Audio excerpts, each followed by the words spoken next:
आज पहलवान बेटियां गंगा में अपनी मेडल को प्रवाहित करेंगे और भूख हड़ताल पर हमारा लोकतंत्र था, उस लोकतंत्र की धज्जियां किस ढंग से उड़ाई जा रही है, संविधान को कैसे नष्ट किया जा रहा है, इस चीज का नमूना आपको 28 तारीख को आप पूरा जनता पूरा विश्व देख चुका है। हवाई जहाज से साधु संतों को लाया गया है। तो सर साधु संतों को लाना विमान से कहाँ गलत कहाँ है? नहीं, गलत हम कहाँ बोले कि गलत है, लेकिन वही चीज हमारे कि साधु संतों के लिए तो आप स्पेशल विमान ला सकते हैं, लेकिन हमारे सैनिकों के गलत वहां हमको प्रतीत हो रहा है कि जब हमारा 40 जवान पुलवामा में शहीद होता है, वहां पर आप विमान 5 हेलीकॉप्टर नहीं मौजूद कराते हैं, वहां नहीं भेजवाते हैं और वह जवान शहीद हो जाते हैं और आप फिल्म में की शूटिंग में व्यस्त रह जाते हैं। और जब वहाँ के राज्यपाल आपको ये बात की सूचना देता है तो आप बोल देते हैं कि भाई तुम इस पर चुप रहो,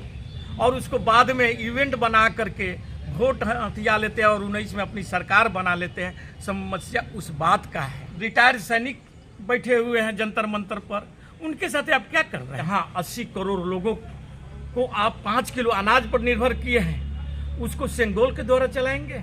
अच्छा सर बताइए कि आज रेसलर लोग जो है ना धारा अपना जो मेडल है वो गंगा में प्रवाहित होने की बात कही है, ये शर्मनाक है। क्या इससे बचा जाना चाहिए था? इस मामले को आप कैसे देखते हैं? आजाद जी, इससे शर्मनाक हालात क्या हो सकता है कि जिस बेटियों को यही प्रधानमंत्री मेडल पहना करके उन्हें सम्मानित किए थे और उनके चंद कदम के दूरी पर जब इनका राजाभिषेक हो रहा था और सिंगोल लेकर के चोल राजा जैसा चल रहे थे और वहां पर बेटियों को सड़कों पर घसीटा जा रहा था, बेटियां तिरंगा लेकर के तिरंगे को बचा रही है और लेकिन पुलिस, निर्दयी पुलिस उन बेटियों को बूट से मार रहा था, उनके छाती पर बूट रखा जा रहा था और हमारा तिरंगा सड़कों पर गिरा हुआ था। तब मेरा देश का नाम क्या रोशन हो रहा था, या प्रधानमंत्री जी का नाम रोशन हो रहा था, या भारत का नाम रोशन हो रहा था? जनता ये सवाल जानना चाहती है। आज प्रधानमंत्री जी को ये बात सोचना चाहिए कि ये बेटियां जो मेडल जीतकर भारत के लिए जीत करके लाई थी, आज वह किस कारण से गंगा में प्रवाहित करने जा रही है और उस पर वे क्या संज्ञान ले रहे हैं। क्योंकि बेटियों की गुस्सा ये है कि जब हमारे मेडल का इज्जत नहीं है जो हम भारत के लिए जीत कर लाए और उसका सम्मान नहीं दिया जा रहा है, एक बलात्कारी को बचाया जा रहा है जो कि भाजपा का सांसद है। वो कितना शक्तिशाली है वह सांसद कि जो खुलेआम चैलेंज कर रहा है, कानून को चैलेंज कर रहा है, भारत के संविधान को चैलेंज कर रहा है, उसको एक्ट का अपराधी बृजभूषण सिंह ये चैलेंज कर रहा है कि मुझे हाथ लगाने वाले की खुद हाथ जल जाएगी, यानी वह सीधा प्रधानमंत्री को चैलेंज कर रहा है, देश के कानून को चैलेंज कर रहा है। सोचिए कि कितना वह शक्तिशाली है कि बोल रहा है कि मैं जिस दिन मुझे अरेस्टिंग किया जाएगा मैं 80,000 साधु संतों को लेकर के आंदोलन पर उतर जाऊंगा। क्या हमारे साधु समाज, हमारा सनातन धर्म इस जैसे अपराधी जो पोस्को एक्ट का अपराधी है, जिसको फांसी तक की सजा कोर्ट दे सकता है, वह अपराधी इस ढंग का चैलेंज करेगा? देश को क्या दिखाना चाह रहा है और क्या दिखाना चाह रहा है मोदी सरकार कि एक बलात्कारी को बचा रहा है। होंगे कि ऐसा ही केस में आसाराम बापू जेल में है, उन पर भी पोक्सो एक्ट लगा था, आज वह जेल में है क्योंकि वो कांग्रेस की सरकार थी, वह महिलाओं की आदर सम्मान करता था सरकार। लेकिन आज बेटियों के साथ जो जिस ढंग से विभत्स रूप आप देखे होंगे कि इनका ही एक विधायक किस ढंग से बेटियां के जीव और उसका रीढ़ की हड्डियां तोड़ दिया गया था और रातें रात जला दिया गया था। सेंगर नाम था उस विधायक का। हाँ, पीके सेंगर को बचाने के लिए पुलिस और यूपी गवर्नमेंट और मोदी सरकार लग गया था और उस लड़की को रातों रात उसको परिजन को भी नहीं दिया गया और उसे जला दिया गया था। बाद में उस पर कानूनी कार्रवाई हुई, लेकिन आज भी वो जेल से छूटकर बाहर है।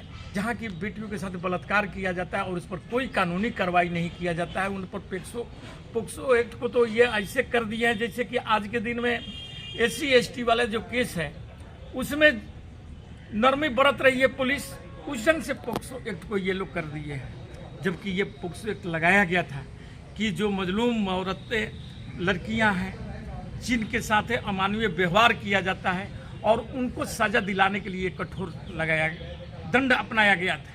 लेकिन आज इस सरकार में, मोदी सरकार में, जिसकी झूठी नारा है बेटी पढ़ाओ और बेटी पढ़ाओ, जो कभी कभी अपने भाषण में वो ठीक ही बोल देते हैं मोदी जी कि बेटी पटाओ भी, शायद उनकी मंशा उस भाषण से समझ में आ जाता है कि आज इंसाफ नहीं, महिलाओं को इंसाफ नहीं मिल रहा है।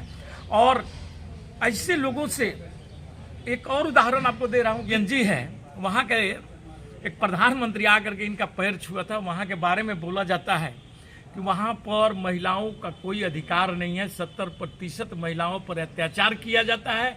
और उसके प्रधानमंत्री से, जिसको पूरा विश्व नकारता है, उसको हमारे प्रधानमंत्री जी पांव पुजवाते हैं उससे।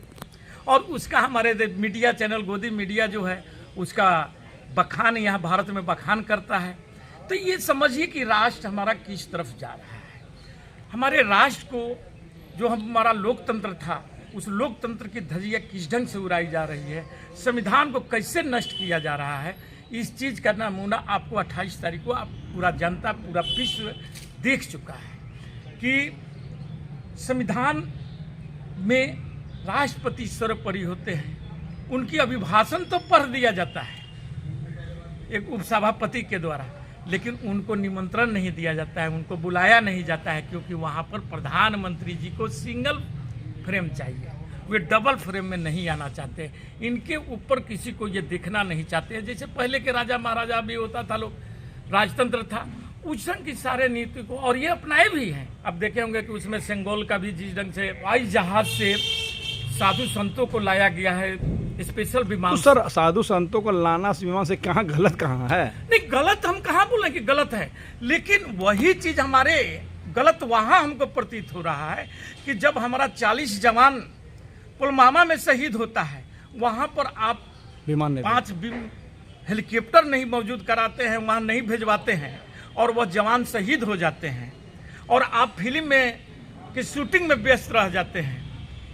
और जब वहाँ के राज्यपाल आपको ये बात की सूचना देता है तो आप बोल देते हैं कि भाई तुम इस पर चुप रहो, और उसको बाद में इवेंट बना करके वोट हथिया लेते हैं और 19 में अपनी सरकार बना लेते हैं। समस्या उस बात का है कि साधु संतों के लिए तो आप स्पेशल विमान ला सकते हैं, लेकिन हमारे सैनिकों के लिए आपके पास कोई दुख दर्द नहीं है। आज सैनिक, रिटायर्ड सैनिक बैठे हुए हैं जंतर मंतर पर, उनके साथ आप क्या कर रहे हैं? देखिए, तो आप सिर्फ भाषण में बड़े बड़े बात बोलते हैं, बेटी पढ़ाओ बेटी बचाओ, और सैनिकों के बारे में बोलते हैं, राष्ट्र के बारे में बोलते हैं, लेकिन उसको अमल नहीं करते हैं। अमल आप अपने सुविधा के अनुसार करते हैं।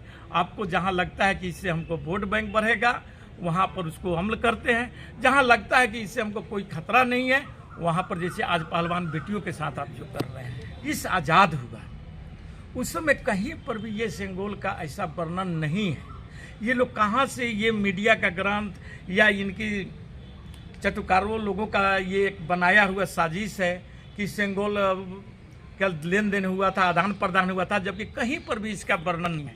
आप उस सेंगोल को ला करके उस संसद भवन में रखते हैं, क्या दिखाना? क्या राजदंड उसके द्वारा चलेगा? आप जैसे हंकना चाहेंगे वैसे चलाए। सेंगोल का प्रतीक क्यों लाए? जनता ये जानना चाहती है। जनता ये जानना चाहती है, जहां 80 करोड़ लोगों को आप 5 किलो अनाज पर निर्भर किए हैं, उसको सेंगोल के द्वारा चलाएंगे।